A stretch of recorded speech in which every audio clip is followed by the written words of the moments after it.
बिहार में विधानसभा चुनाव को लेकर तैयारियां शुरू हो गई हैं और इसी कड़ी में चुनाव आयोग की टीम भी इस वक्त बिहार में है।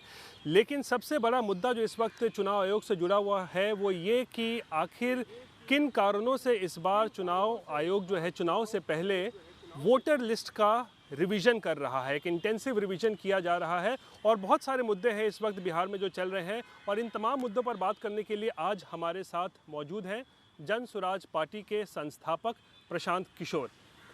प्रशांत जी, बहुत बहुत धन्यवाद आज तक से बात करने के लिए। आप लगातार बदलाव यात्रा लेकर तो निकले ही हुए हैं, 1 महीने से ज़्यादा हो गई है, लेकिन सबसे पहले आपको हम चुनाव आयोग के ही जो स्पेशल ड्राइव चलाया गया है उसको लेकर हम चर्चा करना चाहेंगे, क्योंकि बहुत इसको लेकर विरोध हो रहा है कि आखिर किन कारणों से 2003 के बाद पहली बार चुनाव आयोग ये स्पेशल ड्राइव चला रहा है। इसको लेकर बहुत लोग विरोध कर रहे हैं।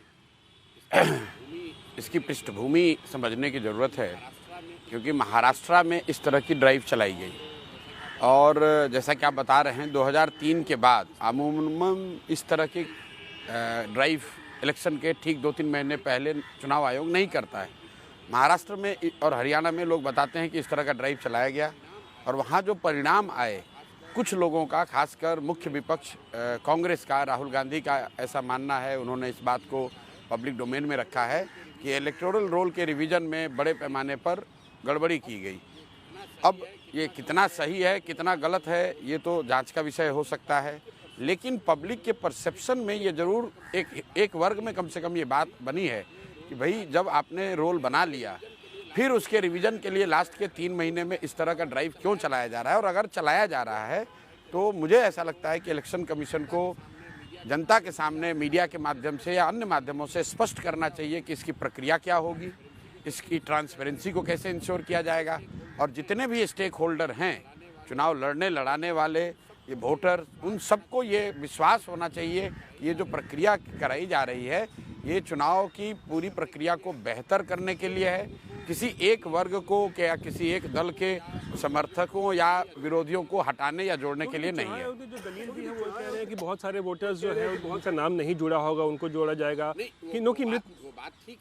वो बात ठीक है, लेकिन इस प्रक्रिया को कैसे किया जाएगा, इसकी पारदर्शिता को कैसे इंश्योर किया जाएगा, इसमें सारे स्टेक होल्डर्स की सहभागिता को कैसे इंश्योर किया जाएगा, उस पर चुनाव आयोग ने कोई टीका टिप्पणी नहीं करी है और इसी वजह से कुछ लोग इसका विरोध कर रहे हैं। और स्वाभाविक है, अगर कुछ पार्टियां इसका विरोध करेंगी तो जनता का एक जो वर्ग है, जो वोटरों का एक वर्ग है, उसको भी कहीं ना कहीं ये लगेगा कि भाई ये जो प्रक्रिया हो रही है वो टारगेटेड तरीके से किसी को बेनिफिट देने के लिए या किसी को हानि पहुंचाने के लिए लगता है। क्योंकि कल तेजस्वी यादव और महागठबंधन भी कह रहे थे कि इसमें साजिश हो सकती है, साजिश की बू आ रही है। सब वही कह रहे हैं। हम जो बात मैं जानता नहीं हूँ, मैं तेजस्वी यादव नहीं हूँ, मैं बात वही बोलूँगा जो मैं जानता हूँ। मैं ये कह रहा हूँ कि जैसा आप भी बता रहे हैं कि 2003 के बाद ये सामान्य प्रक्रिया नहीं है, ये एक नई चीज़ हम लोग देखने को हम लोग को मिल रही है। तो अगर कोई नया चीज़ आप ऐड करते हैं तो चुनाव आयोग की ये जिम्मेवारी है, स्पेशली जब महाराष्ट्र में इस तरह की काम को लेकर सवाल उठे हैं और कोई साधारण व्यक्ति, किसी पत्रकार ने नहीं उठाया है, इस देश के मुख्य विपक्ष के नेता राहुल गांधी ने उठाया है कि इस तरह की प्रक्रिया के जरिए चुनाव के जो रोल हैं, इलेक्टोरल रोल हैं, उसमें हेरफेर की गई है। तब ये चुनाव आयोग के लिए ज़्यादा लाजमी है कि बिहार में अगर आप ऐसा कुछ कर रहे हैं तो स्टेक होल्डर्स को कॉन्फिडेंस मिले, पूरी तरह से ट्रांसपेरेंसी को मेंटेन रखे। कोई भी रिवीजन अगर इलेक्टोरल रोल को और बेहतर बनाता है तो उसमें कोई दिक्कत नहीं है। दिक्कत बस इस बात से है कि आप किसको जोड़ रहे हैं और किसको हटा रहे हैं। इसके लिए पूरी एक ट्रांसपेरेंट व्यवस्था होनी चाहिए। जिनको आप हटा रहे हैं उनको अपील का या उनको अपनी बात रखने का मौका होना चाहिए और जिनको आप जोड़ रहे हैं आपके पास इसका प्रमाण होना चाहिए कि उस व्यक्ति को क्यों जोड़ा जा रहा है। चुनाव तो 3-4 महीने में चुनाव है। चुनाव तो 3 महीने में ही होता है, इतना बहुत टाइम है, टाइम की कमी नहीं है।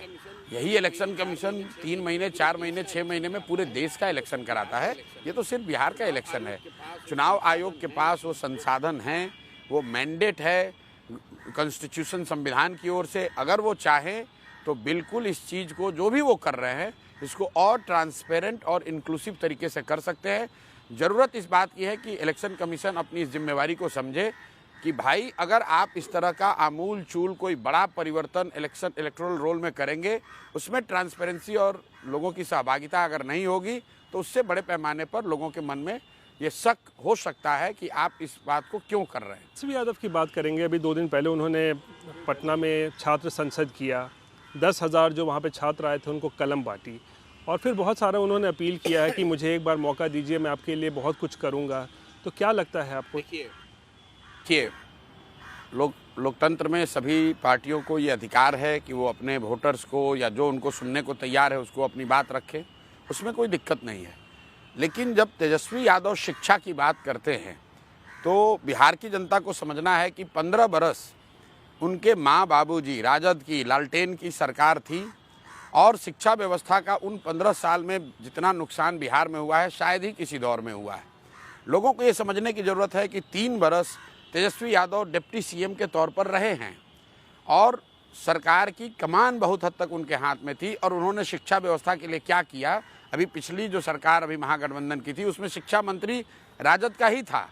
उस समय शिक्षा की स्थिति को सुधारने के लिए इन लोगों ने क्या किया, लोग वो देख ले। रह गई बात कलम बांटने की, तो भाई हम लोग तो इसका विरोध करते हैं कि आप कलम बांटते हैं, मिठाई बांटते हैं, साड़ी बांटते हैं, पैसा बांटते हैं, दारू बांटते हैं, लोगों का वोट लेते हैं। कलम बांटने से लोगों का भला थोड़ी होगा। लोग आप अगर बांट सकते हैं तो ज्ञान बांटिए, शिक्षा बांटिए, रोजगार बांटिए। कलम बांट कर लोगों को लुभाने का प्रयास करना ये तो बहुत सिंबॉलिक चीज़ है, उसका कोई महत्व नहीं। रोज क्यों कर रहे थे कि कलम बांट दिया, इससे क्या होने वाला है? बताइए कलम बांटने से क्या, बताइए कलम बांटने से क्या होगा? आप बताइए। मैं विरोध कर रहा हूँ, मेरी बात मान लीजिए गलत हो सकती है। पत्रकार होने के नाते, बिहार के नागरिक होने के नाते आप क्या समझते हैं कि कलम बांटने से स्थिति सुधर जाएगी? नीतीश कुमार साइकिल बांट रहे हैं पिछले 20 साल से। नीतीश कुमार बच्चों को पोशाक सरकार के खर्चे से बंटवा रहे हैं, किताब बंटवाया जा रहा है। क्या उससे शिक्षा व्यवस्था बिहार में सुधरी है? भाई पिछले 15-20 साल में शिक्षा व्यवस्था सब बिल्कुल गर्त में चली गई। पोशाक, कलम, कागज, खाना, खिचड़ी बांटने से ही तो शिक्षा की व्यवस्था सुधर जानी होती। तब तो अभी बिहार की शिक्षा व्यवस्था देश में सबसे अच्छी होनी चाहिए थी। ये लोग या तो खुद मूर्ख हैं या दूसरों को सबको मूर्ख बना रहे हैं। कोई ये पूछ नहीं रहा है कि तेजस्वी यादव अगर आप कलम बांट के शिक्षा सुधारना चाहते हैं तो नीतीश कुमार तो स्कूल बैग बांट रहे हैं, नीतीश कुमार ने तो किताब बांटी, नीतीश कुमार ने पोशाक बांटा, नीतीश कुमार बिहार सरकार ने यहाँ पर साइकिल बांटी। उससे क्या शिक्षा की स्थिति सुधरी? नैरेटिव सेट करते हैं जंगल राज का, मैं तो कलम बांट रहा हूँ। देखिए किसने कहा कि जबरदस्ती कर? पहली बात ये समझे, जबरदस्ती का मतलब क्या है? क्या प्रशांत किशोर ने कहा कि राजद की सरकार जंगल राज था? अरे भाई ये किसी दल ने नहीं कहा, कोर्ट ने कहा। ये माननीय उच्च न्यायालय के न्यायाधीशों ने कहा कि बिहार में जंगल राज चल रहा है। ये किसी व्यक्ति विशेष का बयान नहीं है। और वो क्यों किस संदर्भ में कहा? 15 बरस जो बिहार में लूट पाट, अपहरण, हत्या, रंगदारी, ये तो ऑन रिकॉर्ड बात है। तेजस्वी यादव के प्रमाण की थोड़ी ना जरूरत है। बिहार में कौन ऐसा व्यक्ति है जो 2005 तक का जो दौर था उसकी जो भयावह स्थिति थी, लोग हजारों की संख्या में पटना से छोड़कर, व्यापारी व्यवसायी छोड़कर भाग गए, दिन दहाड़े गोली चलाना, अपहरण करना, हत्या, लूट पाट, ये तो कौन नहीं जानता है। अगर वो जंगल राज नहीं था तो क्या जंगल राज है ये बता दीजिए। तब तो मुझे डर लगता है, अगर उसको ये लोग सुशासन बता रहे हैं तो कहीं गलती से सत्ता में आ गए तब तो भैया उससे भी ज़्यादा खराब स्थिति हो जाएगी। आप ये समझिए, 1990 से 2005 के शासन को अगर तेजस्वी यादव अच्छा बता रहे हैं तो बिहार की जनता समझ ले कि भैया किस तरह का शासन आने वाला है अगर तेजस्वी यादव जैसे लोगों को कभी गलती से मौका मिल जाए तो स्थिति उससे भी भयावह हो जाएगी। बिल्कुल मैं इस बात को मानता हूँ। नीतीश कुमार का बात करेंगे, जिक्र करेंगे अभी, क्योंकि उनके नेतृत्व में एनडीए चुनाव लड़ रहा है, मुख्यमंत्री वही होंगे। लेकिन अमित शाह का पिछले दिनों एक इंटरव्यू में जो बयान आया है उसके बाद एक फिर संशय की स्थिति पैदा हो गई है। कहते हैं नेतृत्व में तो चुनाव लड़ा जाएगा लेकिन सीएम कौन बनेगा वक्त बताएगा, समय आने पर पता चलेगा। देखिए ये संशय की स्थिति हम लोग जैसे लोगों के मन में कभी नहीं है। आप मेरा पीछे का 20 बयान उठाकर देख लीजिए। मैं बार बार आपको कह रहा हूँ कि नीतीश कुमार की मानसिक और शारीरिक स्थिति अब ऐसी नहीं है कि वो मुख्यमंत्री बने रह सके। जो व्यक्ति स्टेज पर बैठकर प्रधानमंत्री जो उनके बगल में बैठे हैं उनका नाम भूल जा रहा है, उस व्यक्ति से आप अपेक्षा करते हैं कि वो बिहार जैसे कॉम्प्लेक्स स्टेट का लीडरशिप लेके चले। अगर ये बात आपको पता है, हमको पता है, बिहार के सामान्य लोगों को पता है, तो ये कैसे संभव है कि अमित शाह और मोदी जी को ये पता नहीं है? भाई उन्हें भी पता है, लेकिन जो राजनीतिक मजबूरियां हैं उनकी, भाजपा का अपने दम पर चुनाव लड़ने की ना तैयारी है ना दम है, तो उनको अभी लड़ना है नीतीश कुमार के साथ।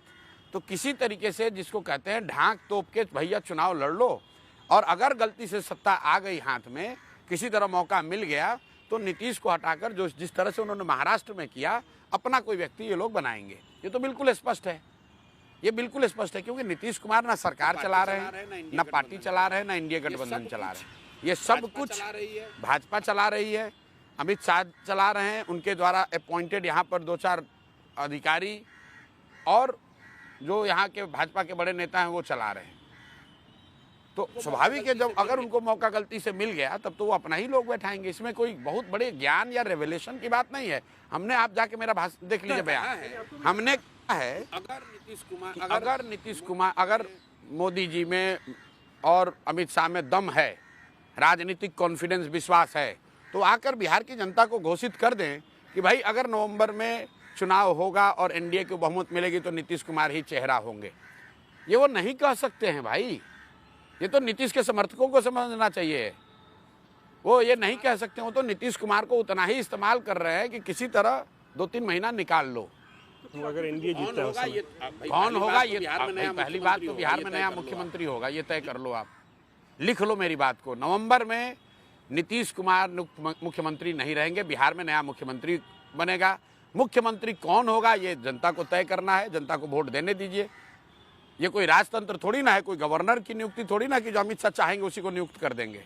बिहार की जनता जिसको वोट देगी वो नियुक्त होगा कि वो मुख्यमंत्री कौन होगा। हाँ जी, लगातार आप देख रहे होंगे प्रधानमंत्री भी बिहार का दौरा कर रहे हैं, राहुल गांधी भी बहुत एग्रेसिवली जो है वो बिहार आ रहे हैं और अपनी बातों को रख रहे हैं। क्या लगता है इस बार कांग्रेस के लिए या राहुल गांधी के लिए कुछ इस बार मौका है क्या? मतलब बिहार की जनता को इतना मूर्ख ना समझा जाए।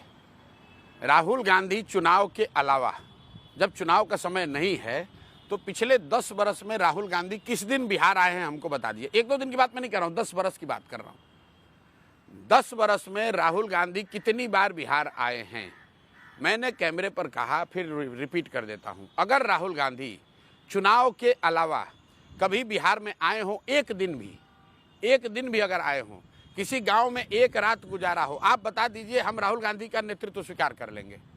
जो व्यक्ति, अभी उनकी उम्र 50 साल 52 साल होगी, मुझे याद नहीं है, 50 से तो ज़्यादा जरूर है।